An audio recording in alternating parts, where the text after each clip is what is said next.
Caro amigo do Instituto Plínio Correia de Oliveira, o discurso do presidente Jair Bolsonaro na abertura da Assembleia das Nações Unidas não foi apenas brilhante e histórico, ele marca a posição do Brasil no contexto das demais nações como um líder de um movimento que cada vez é mais forte, mais claro e mais importante na opinião pública do mundo, não apenas do Brasil.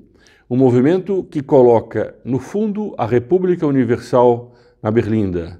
Trata-se de uma verdadeira reação conservadora e que o presidente, que fez um discurso muito bom, inesperado para muitos analistas e que provocou o ódio da esquerda, que coloca o nosso país na dianteira desse movimento.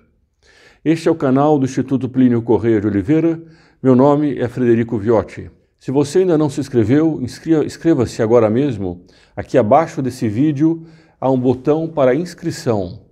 Ao lado desse botão há um sino que a pessoa deve ativar para poder receber os informes, os avisos dos novos vídeos publicados. O Instituto tem publicado uma média de 4 vídeos por semana, sempre com assuntos doutrinários, históricos ou de comentários sobre a atualidade nacional. Dom Bertrand é um dos que tem aparecido e falado muito aqui no canal do Instituto também, em seu blog sobre a psicose ambientalista. Não deixe, portanto, de se inscrever e de ativar o sininho. E se você gostar do vídeo, compartilhe entre seus amigos. Esse discurso que o presidente Bolsonaro fez na ONU, ele pegou muita gente de surpresa. A impressão que se tem, vendo as repercussões que saíram na imprensa no dia seguinte, é que toda a esquerda foi pega no contrapé. Eles continuaram com uma espécie de discurso esperando, ou como se esperassem, que o presidente fizesse duas coisas. Ou que fosse muito mal no seu discurso e que dissesse que o Brasil iria queimar as reservas naturais, a floresta amazônica. Teve matérias de jornais que disseram exatamente isso, que o Brasil teria dito que continuaria queimando a floresta, o que é um completo disparate. É uma mentira, primeiro, porque a floresta não está sendo queimada, o Brasil não está em chamas, e segundo, não foi isso que o presidente disse na Assembleia Geral. Eu tenho aqui um calhamaço de notícias que foram publicadas na imprensa. Uma delas traz um resumo em 5 pontos principais do que disse o presidente. Eu vou procurar o link também do discurso do presidente e vou colocar aqui embaixo nos comentários, na descrição deste vídeo, para que você, depois de assistir esse vídeo, possa assistir também a íntegra do discurso que ele fez na Assembleia das Nações Unidas. Mas a BBC, no dia 24 de setembro, traz uma matéria com o título Bolsonaro na ONU, os 5 alvos principais do discurso do presidente. Então eles colocam aqui a questão do socialismo, da economia, da Amazônia, da criminalidade e da ideologia. Não dá tempo de ler tudo, mas começa mostrando a posição clara do Brasil frente aos regimes socialistas. E diz assim: o Brasil ressurge depois de estar à beira do socialismo. Então fez duras críticas a Cuba e a Venezuela. O presidente lembrou que Cuba mandou para cá escravos em forma de médicos, no programa Mais Médicos, que foi montado por uma seita vermelha que dominou o Brasil durante 13 anos, que foi alijada do poder quando as pessoas, indo às ruas, disseram claramente: a nossa bandeira jamais será vermelha e eu quero o meu Brasil de volta. Essas foram as duas principais frases que representam esse movimento de opinião pública que no Brasil conseguiram afastar essa seita vermelha que instrumentalizou o Estado e colocou ele a serviço de uma falsa ideologia, uma ideologia socialista. Mas Bolsonaro na ONU foi além disso. Além de denunciar essa seita vermelha, essa ideologia socialista, ele mostrou que a ONU, com o programa dos Mais Médicos, foi cúmplice de uma escravidão moderna. Os médicos cubanos recebiam uma parcela pequena do salário, que era pago pelo governo brasileiro. O resto, o Brasil do PT mandava para financiar Cuba. Os donos desses médicos que aqui trabalhavam em nosso país. Bom, depois o presidente continuou: meu país esteve muito próximo do socialismo, o que nos colocou numa situação de corrupção generalizada. Foi exatamente isso, aliás, que aconteceu em todos os países socialistas. A Rússia era assim, Cuba é assim, a Venezuela é assim. Grave recessão econômica, altas taxas de criminalidade e de ataques ininterruptos aos valores familiares e religiosos que formam nossas tradições. Bom, essa frase foi a mais odiada por parte da imprensa, dessa imprensa esquerdista, dessa imprensa cúmplice da seita vermelha que tinha dominado o Brasil. Bom, depois Bolsonaro falou da abertura econômica do Brasil, a importância para a liberdade individual da livre iniciativa.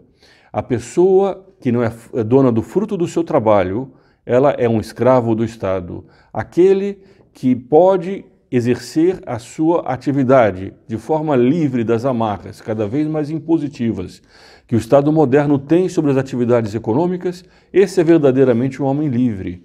Aquele, pelo contrário, que está preso na burocracia, em impostos cada vez mais altos, esse não tem nem sequer a sua liberdade mínima para poder trabalhar e produzir e conseguir não só acumular um patrimônio, mas fazer progredir o Brasil. Depois o Bolsonaro respondeu todos os ataques sensacionalistas da imprensa, infelizmente de alguns países, sobre a questão da Amazônia. Valendo-se dessas falácias, diz Bolsonaro, um ou outro país, em vez de ajudar, embarcou nas mentiras da mídia e portou de forma desrespeitosa com espírito colonialista. Aqui é interessante porque coloca, no fundo, a ONU contra a parede. Eles que sempre se colocaram contra o colonialismo, estão querendo inventar uma forma nova de colonialismo. Depois mostrou que o Raoni, que foi a vários países denunciar o Brasil, não fala em nome de todos os índios. Ele levou inclusive uma índia com os traços típicos do seu povo, defendeu o governo. Bom, uma coisa importante que ele falou também é que as Nações Unidas, elas são uma organização de Nações Unidas. Ela não é uma organização de interesses globais. Esse é outro ponto importante. A ONU, ela é uma organização internacional. Ela não é uma organização, e não deve ser, uma organização supranacional. Depois atacou a ideologia de gênero, lembrou que as universidades no Brasil, as escolas, a cultura, todas essas áreas importantes da vida social e cultural de um país, essas áreas foram invadidas por uma mentalidade socialista, por uma falsa ideologia, porque o socialismo é uma mentira. Aqui mesmo neste canal nós temos um vídeo com esse título, O Socialismo é uma Mentira. Quem puder depois, veja esse vídeo que está em nosso canal. E aqui eu entro no que me parece que foi o principal do discurso do Bolsonaro e que não tem sido devidamente comentado, nem sequer pela esquerda quando ataca e nem sequer pela direita quando defende. O Brasil, Dr. Plínio Corrêa de Oliveira, dizia que ele era muito simbólico para o que ele chamava de Quarta Revolução, dentro desse processo histórico de descristianização do Ocidente, dentro desse processo histórico que fez com que o Ocidente cristão se tornasse cada vez mais paganizado, rumo a uma cidade que Santo Agostinho chamava da cidade do homem. Bom, o Brasil tinha um papel-chave nisso. Nós temos a Amazônia, nós temos essas tribos indígenas dentro da Amazônia e o presidente deste país, que graças a Deus não é o Haddad. Se fosse o Haddad, imaginem como teria sido o discurso do dia 24 de setembro na ONU do presidente do Brasil. Teria sido uma espécie de adesão completa aos ideais da Quarta Revolução, aos ideais dessa aldeia global, aos ideais que estão sendo alinhavados pelos sinos da Amazônia. Aqui neste canal também há muita matéria sobre os sinos da Amazônia. Mas ao contrário disso, o presidente brasileiro na ONU fez um contundente, firme discurso mostrando que o Brasil, que deveria, segundo esperava boa parte da esquerda mundial, que queria a eleição do Haddad, o Brasil que deveria, segundo eles, levar a bandeira dessa espécie de ecologismo radical, dessa espécie de ambientalismo, de tribalismo, que esse país disse não a isso. E isso, portanto, é muito simbólico, isso é muito importante. Essa matéria aqui do Globo, do dia 25 de setembro, do Guga Chakra, tem o seguinte título: Líder contra o multilateralismo. Diz ele, no palco do plenário da Assembleia Geral das Nações Unidas, o presidente Jair Bolsonaro conseguiu se tornar o grande porta-voz do movimento soberanista. Seus reais adversários não estão em Havana, Teherã e Caracas. São, na realidade, os liberais democratas ocidentais como Macron, Trudeau e Obama. Basicamente, o movimento se posiciona contra o novo Ocidente e celebra um imaginário ultrapassado. O que ele diz aqui, criticando, naturalmente, é que o Ocidente caminhou na linha do progressismo, caminhou na linha do igualitarismo, de uma ideologia de gênero, caminhou na linha de a quebra de todas as barreiras dos países, fazendo essa grande aldeia global que tinha na União Europeia uma espécie de ensaio, e que o Brasil, pelo contrário, fez exatamente o que não se esperava. Ele se tornou o líder do movimento soberanista, um movimento que volta a defender a soberania dos seus países. Os soberanistas repudiam a agenda multilateralista destes líderes europeus e dos democratas americanos. Nas Nações Unidas, certamente alcançou o claro objetivo de se transformar em um símbolo dessa nova direita soberanista. Isso aqui me parece que é o ponto principal desse discurso todo. E eu termino com uma outra notícia bastante animadora para o Brasil. O nosso país, de 23 países pesquisados, é o que tem o maior percentual de otimistas. Aqui é preciso ler a palavra otimista com aqueles que têm esperança. No mundo inteiro, a média é de 56% de otimismo ou de esperança, e no Brasil foi de 76%, a mais alta média de todos os países. Então diz aqui, a América do Sul no geral tem 74%, a África 64%, o Oriente Médio 60%, a Ásia 57%, a América do Norte e Europa tem 50%. Os países mais ricos, os países que em certo sentido mais entraram, como a Europa e os Estados Unidos até antes do presidente Trump, esses países caminhavam na linha dessa República Universal, que hoje é chamada de globalismo. Não se trata, portanto, de um movimento meramente econômico. Se trata, antes de um movimento econômico, de um movimento de mesclagem para derrubar as fronteiras e as culturas locais. Esses países que viviam nesse caminho, que se enriqueceram nesse caminho, são os menos otimistas. Há no Brasil uma esperança de que algo novo nasça. E esse algo novo nós encontramos no passado.